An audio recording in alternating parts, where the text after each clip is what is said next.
Juízes, capítulo 16. Certa vez, Sansão foi a Gaza, viu ali uma prostituta e passou a noite com ela. Disseram ao povo de Gaza: Sansão está aqui.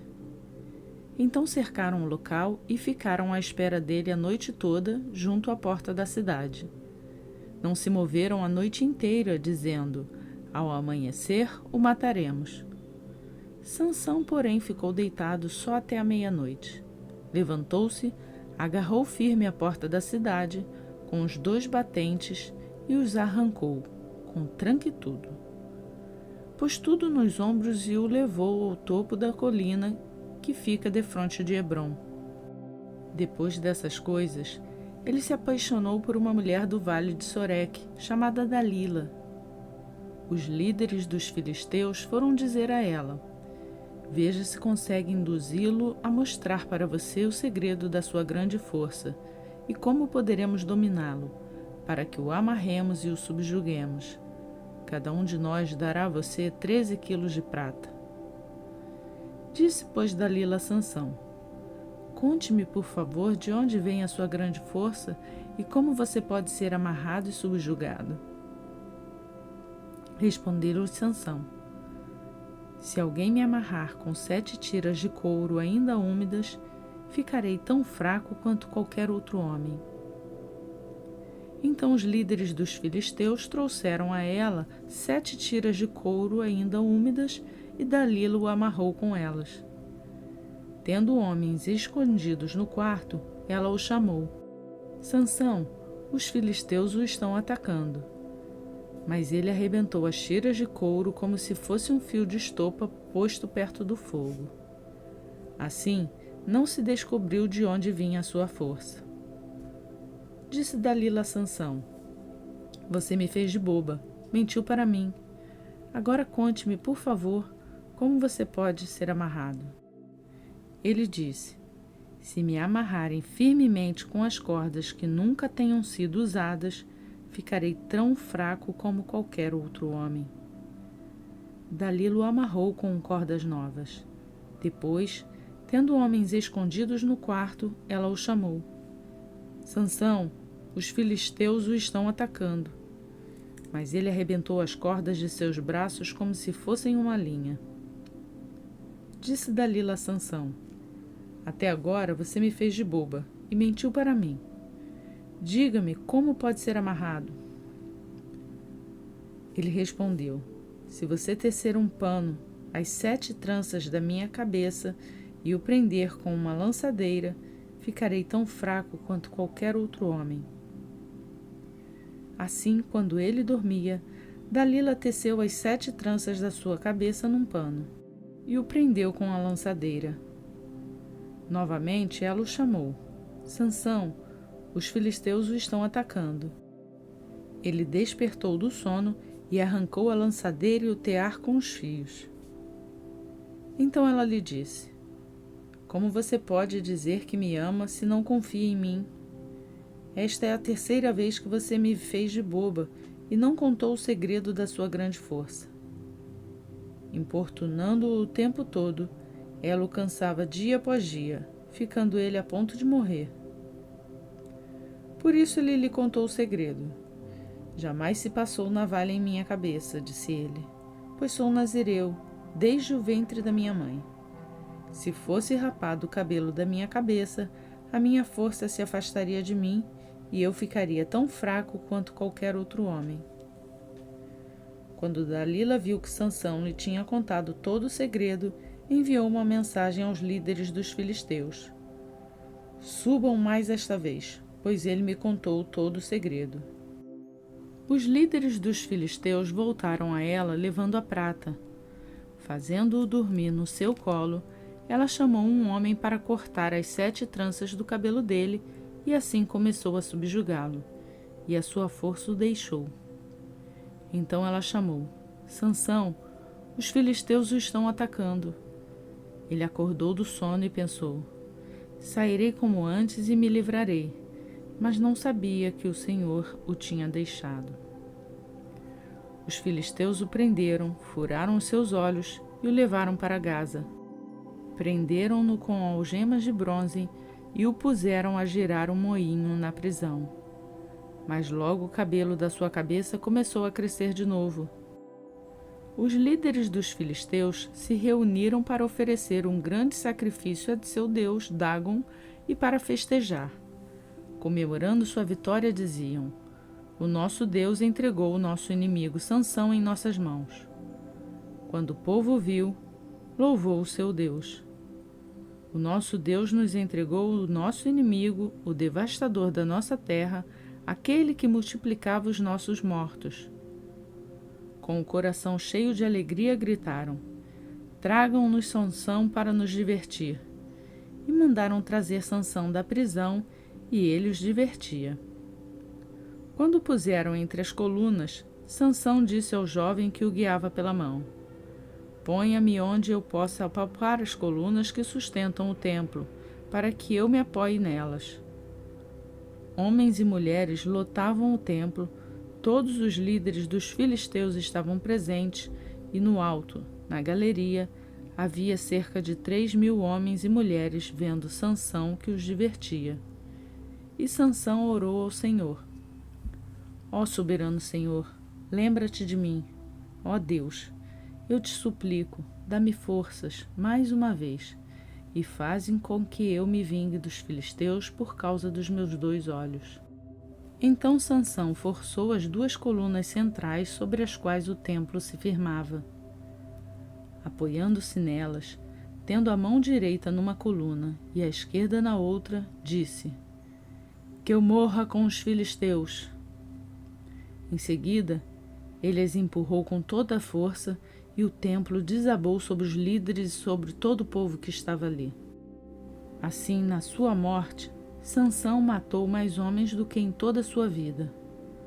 Foram então os seus irmãos e toda a família do seu pai para buscá-lo. Trouxeram-no e sepultaram entre Zorá e Estaol, no túmulo de Manoá, seu pai. Sansão liderou Israel durante 20 anos.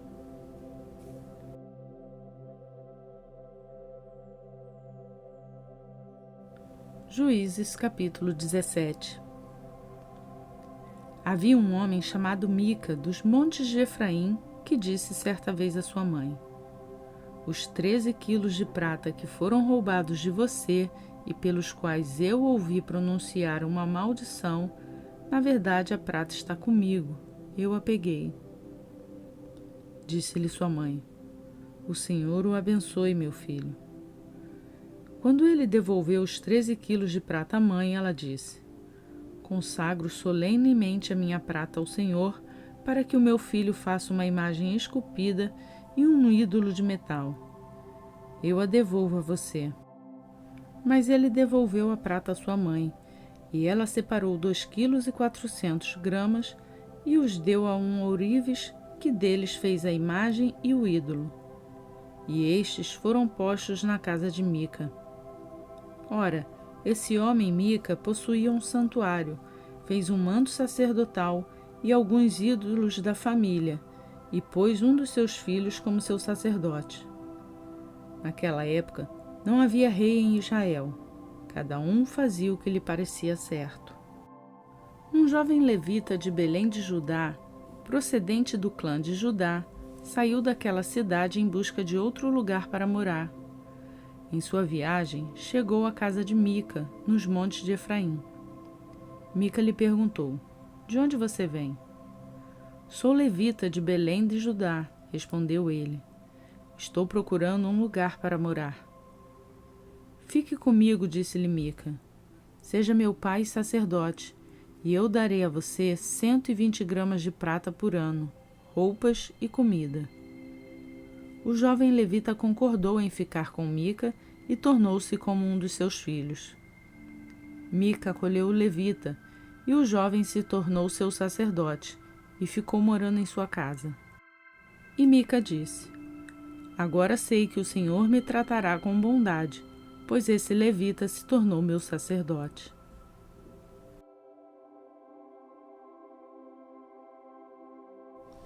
Atos dos Apóstolos, capítulo 28. Uma vez em terra, descobrimos que a ilha se chamava Malta.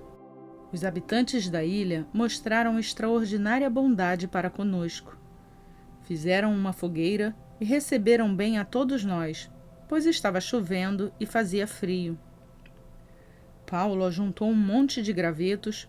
Quando os colocava no fogo, uma víbora, fugindo do calor, prendeu-se à sua mão. Quando os habitantes da ilha viram a cobra agarrada na mão de Paulo, disseram uns aos outros: certamente este homem é assassino, pois tendo escapado do mar, a justiça não lhe permite viver. Mas Paulo, sacudindo a cobra no fogo, não sofreu nenhum mal. Eles, porém, esperavam que ele começasse a inchar ou que caísse morto de repente, mas tendo esperado muito tempo e vendo que nada de estranho lhe sucedia, mudaram de ideia e passaram a dizer que ele era um deus. Próximo dali, havia uma propriedade pertencente a Públio, o homem principal da ilha. Ele nos convidou a ficar em sua casa e por 3 dias bondosamente nos recebeu e nos hospedou. Seu pai estava doente, acamado, sofrendo de febre e disenteria. Paulo entrou para vê-lo e, depois de orar, impôs-lhe as mãos e o curou. Tendo acontecido isso, os outros doentes da ilha vieram e foram curados. Eles nos prestaram muitas honras e, quando estávamos para embarcar, forneceram-nos os suprimentos de que necessitávamos. Passados 3 meses, embarcamos num navio que tinha passado o inverno na ilha. Era um navio alexandrino que tinha por emblema os deuses gêmeos Cástor e Polos. Aportando em Siracusa, ficamos ali 3 dias. Partimos dali e chegamos a Régio. No dia seguinte, soprando o vento sul, prosseguimos, chegando a Puteoli no 2º dia. Ali encontramos alguns irmãos que nos convidaram a passar uma semana com eles. E depois fomos para Roma. Os irmãos dali tinham ouvido falar que estávamos chegando e vieram até a praça de Ápio e as 3 vendas para nos encontrar. Vendo-os, Paulo deu graças a Deus e sentiu-se encorajado. Quando chegamos a Roma, Paulo recebeu permissão para morar por conta própria sob a custódia de um soldado. 3 dias depois, ele convocou os líderes dos judeus. Quando estes se reuniram, Paulo lhes disse: meus irmãos, embora eu não tenha feito nada contra o nosso povo, nem contra os costumes dos nossos antepassados, fui preso em Jerusalém e entregue aos romanos. Eles me interrogaram e queriam me soltar, porque eu não era culpado de crime algum que merecesse pena de morte. Todavia, tendo os judeus feito objeção, fui obrigado a apelar para César, não, porém, por ter alguma acusação contra o meu próprio povo. Por essa razão, pedi para vê-los e conversar com vocês. Por causa da esperança de Israel é que estou preso com estas algemas. Eles responderam: não recebemos nenhuma carta da Judéia a seu respeito, e nenhum dos irmãos que vieram de lá relatou ou disse qualquer coisa de mal contra você. Todavia, queremos ouvir da sua parte o que você pensa, pois sabemos que por todo lugar há gente falando contra esta seita. Assim combinaram encontrar-se com Paulo em dia determinado, indo em grupo ainda mais numeroso ao lugar onde ele estava. Desde a manhã até a tarde, ele lhes deu explicações e lhes testemunhou o reino de Deus, procurando convencê-los a respeito de Jesus, com base na lei de Moisés e nos profetas. Alguns foram convencidos pelo que ele dizia, mas outros não creram. Discordaram entre si mesmos e começaram a ir embora depois de Paulo ter feito esta declaração final. Bem que o Espírito Santo falou aos seus antepassados por meio do profeta Isaías: vá a este povo e diga: ainda que estejam sempre ouvindo, vocês nunca entenderão. Ainda que estejam sempre vendo, jamais perceberão. Pois o coração deste povo se tornou insensível. De má vontade, ouviram com ouvidos e fecharam os olhos. Se assim não fosse, poderiam ver com os olhos, ouvir com os ouvidos, entender com o coração e converter-se, e eu os curaria. Portanto, quero que saibam que esta salvação de Deus é enviada aos gentios. Eles a ouvirão. Depois que ele disse isso, os judeus se retiraram, discutindo intensamente entre si. Por 2 anos inteiros, Paulo permaneceu na casa que havia alugado e recebia todos os que iam vê-lo. Pregava o reino de Deus e ensinava a respeito do Senhor Jesus Cristo abertamente, sem impedimento algum.